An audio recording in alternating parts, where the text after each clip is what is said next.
HCIB ini. Kembali lagi bersama Ibu Maria Kardinela Winer SPD yang akan menemani anak-anak sekalian dalam pembelajaran sosiologi tahun ajaran 2023-2024. Semoga anak-anak sekalian enjoy dalam menyimak materi pembelajaran yang akan Ibu sampaikan.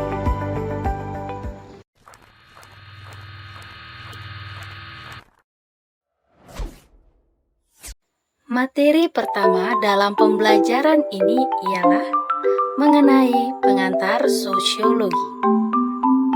Adapun tujuan pembelajaran dari materi ini, yakni peserta didik diharapkan mampu. Yang pertama, menyimpulkan sejarah sosiologi sebagai ilmu sosial. Yang kedua, memerinci beberapa konsep dan teori sosiologi. Yang ketiga, menjelaskan beberapa paradigma dalam sosiologi. Dan yang keempat, menjelaskan fungsi dan peran sosiologi sebagai ilmu yang mengkaji masyarakat. Sejarah sosiologi. Pada awalnya, sosiologi lahir dan berkembang di Eropa. Sosiologi lahir didasari akibat adanya guncangan sosial dari efek revolusi industri di Prancis. Efek tersebut mengakibatkan banyak terjadinya eksploitasi tenaga kerja dan urbanisasi dan kekhawatiran di tengah masyarakat. Sejarah sosiologi di Eropa dan Amerika. Kata sosiologi pertama sekali digunakan atau dikenalkan oleh filsuf Prancis yang bernama Auguste Comte 1798 sampai 1857. Auguste Comte menyatakan bahwa sosiologi adalah ilmu tentang gejala sosial yang tunduk pada hukum alam dan tidak berubah-ubah. Sosiologi harus dibentuk berdasarkan pengamatan terhadap masyarakat, bukan berdasarkan dugaan-dugaan.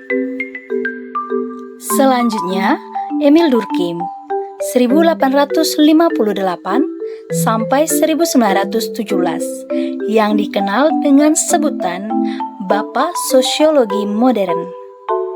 Emile Durkheim mengembangkan metodologi sosiologi melalui bukunya The Rules of Sociological Method yang terbit pada tahun 1895.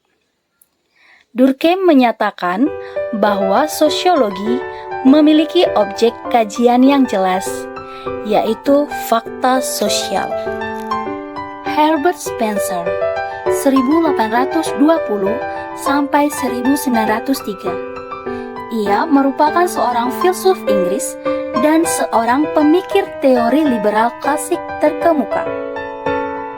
Herbert Spencer mempopulerkan istilah sosiologi melalui bukunya Principles of Sociology. Herbert Spencer menyatakan bahwa sosiologi adalah ilmu yang menyelidiki tentang susunan-susunan dan proses kehidupan sosial sebagai suatu keseluruhan atau suatu sistem.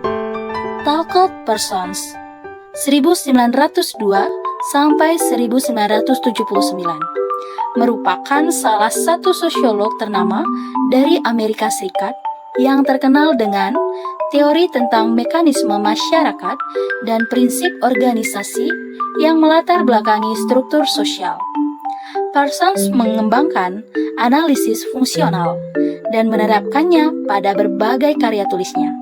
Salah satunya adalah The Social System yang terbit pada tahun 1951. Dan masih banyak lagi tokoh yang memberikan pemikirannya mengenai definisi sosiologi. Sekarang kita lanjutkan kepada sejarah sosiologi di Indonesia. Dalam sejarahnya di Indonesia, walaupun tidak mempelajari sosiologi sebagai ilmu pengetahuan, para pujangga dan tokoh bangsa Indonesia telah banyak memasukkan unsur-unsur sosiologi dalam ajaran-ajaran mereka. Salah satu tokoh tersebut yakni Sri Paduka Mangkunegoro keempat pada tahun 1811, yang memasukkan unsur tata hubungan manusia pada berbagai golongan yang berbeda, atau intergroup relation, dalam ajaran Wulang Re. Selain itu, Ki Hajar Dewantara 1889 sampai 1959 banyak mempraktikkan konsep-konsep penting sosiologi seperti kepemimpinan dan kekeluargaan dalam proses pendidikan di taman siswa yang didirikannya. Hal ini tercermin pada semboyan pendidikan yang digunakan pada taman siswa, yaitu Ing Ngarsa Sung Tulada, Ing Madya Mangun Karsa, Tutwuri Handayani, yang berarti di depan memberi contoh, di tengah memberi semangat, dan di belakang memberikan dorongan. Dan masih banyak tokoh-tokoh Indonesia yang memberikan pemikirannya mengenai definisi sosiologi, bukan hanya di Indonesia, tetapi tokoh-tokoh dunia. Bagi anak-anak sekalian yang ingin mengetahuinya lebih mendalam lagi mengenai sejarah dari sosiologi di dunia, di Indonesia, baiknya anak-anak sekalian lebih rajin untuk membaca buku. Bila ada yang kurang dipahami, silahkan tanyakan kepada ibu. Sosiologi sebagai ilmu sosial. Sosiologi adalah ilmu sosial yang mempelajari setiap kehidupan masyarakat. Objek kajian dari sosiologi tidak lain adalah kehidupan manusia. Kata sosiologi berasal dari bahasa Yunani, yang terdiri dari kata sosius yang artinya masyarakat dan logos yang artinya ilmu. Objek kajian sosiologi. Dalam mempelajari masyarakat sebagai objek kajian, sosiologi memfokuskan studinya pada: yang pertama, hubungan timbal balik antara manusia satu dan manusia lainnya. Yang kedua, hubungan antara individu dan kelompok. Yang ketiga, hubungan antara kelompok yang satu dan kelompok lainnya. Dan yang keempat, proses yang timbul dari hubungan-hubungan tersebut dalam masyarakat. Sosiologi sebagai ilmu pengetahuan. Adapun ciri-ciri sosiologi sebagai ilmu pengetahuan adalah sebagai berikut. 1. Sosiologi bersifat empiris. Sosiologi tidak spekulatif dan hanya menggunakan akal sehat.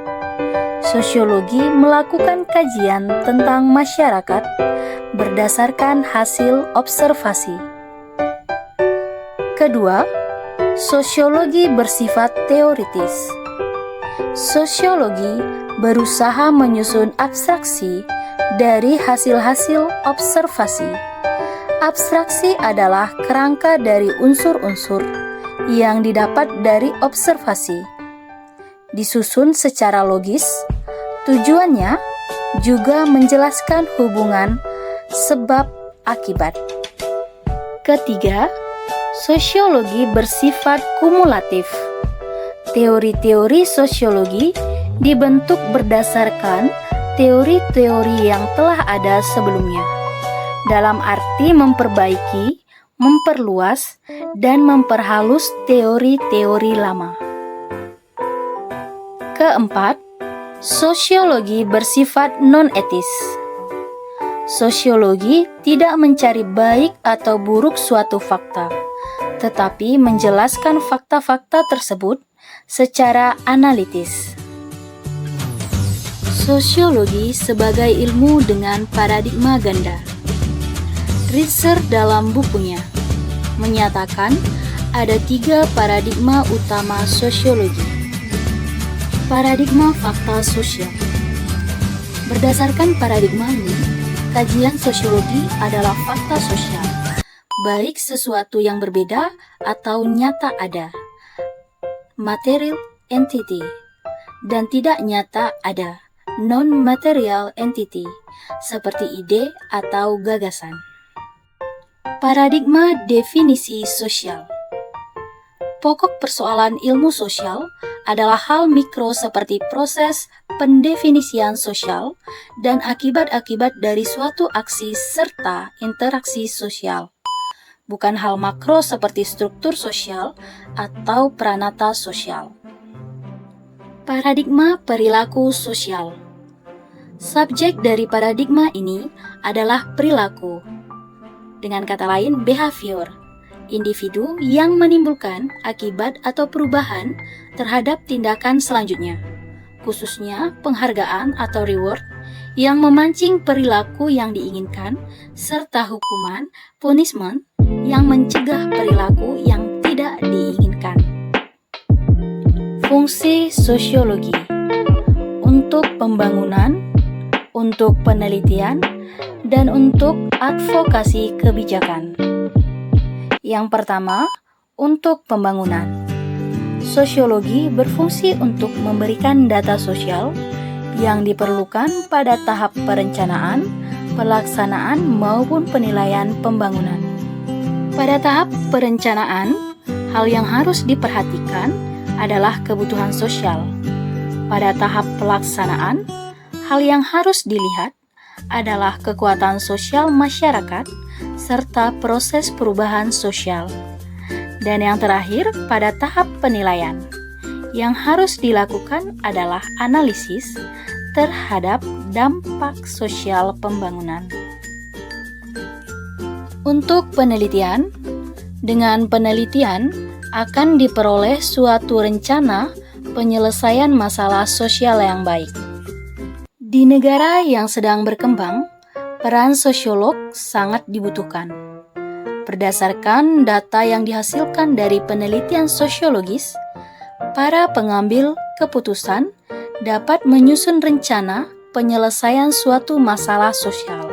Contohnya adalah cara untuk mencegah kenakalan remaja dan mengatasi masalah pengangguran. Advokasi kebijakan ini seperti pemberdayaan masyarakat marginal, kelas buruh, petani, dan nelayan, atau konflik horizontal di masyarakat. Dalam pengambilan kebijakan dari berbagai instansi, baik pemerintah maupun swasta, peran sosiologi sangat dibutuhkan karena dapat memberikan data yang akurat sebagai bahan pertimbangan kebijakan. Peran sosiologi.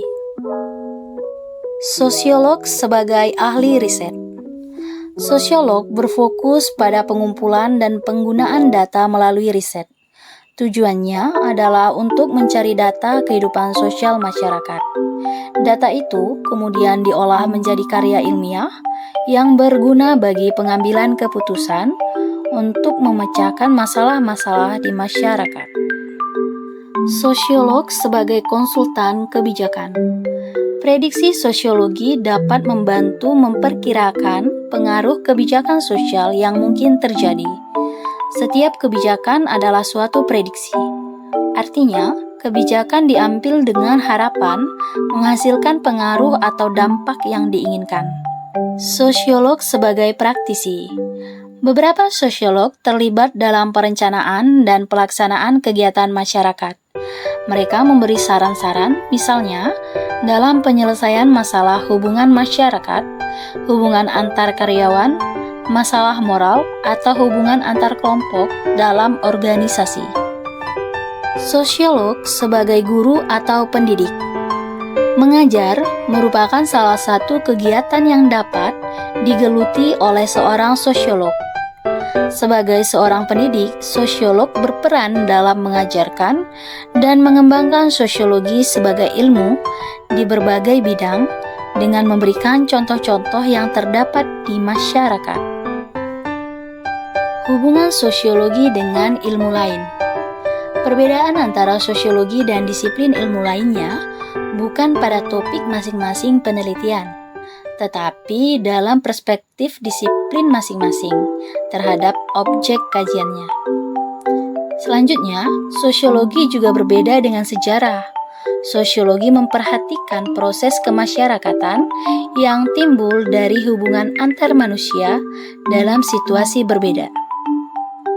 Kemudian, dalam penelitiannya, sosiologi sama seperti ilmu sosial yang lain, juga menggunakan angka-angka matematis seperti data statistik sebagai salah satu alat analisis. Yang terakhir, seorang sosiolog juga belajar budaya seperti seorang antropolog. Antropologi adalah studi tentang budaya manusia. Seorang antropolog mempelajari bagaimana orang hidup dalam budaya yang berbeda dan bagaimana budaya berkembang. Demikian pula sosiologi.